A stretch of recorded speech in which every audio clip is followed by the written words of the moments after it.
تو میں کہتا ہوں ایک سیاست انبیاء کی ہے اور ایک سیاست جمہوریت کی ہے، اور جو سیاست جمہوریت کی ہے اس کا معنی التفریق والتشدد بالنفاق، خالص منافقت، غداری۔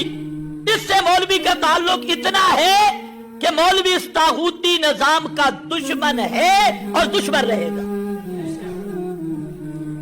اور جو انبیاء کی سیاست ہے وہ ہے نظام توحید کو نافذ کرنا اور اللہ کے قانون کو اللہ کی زمین پہ نافذ کرنا اور ہر دجالی نظام کے خلاف مقابلہ کرنا۔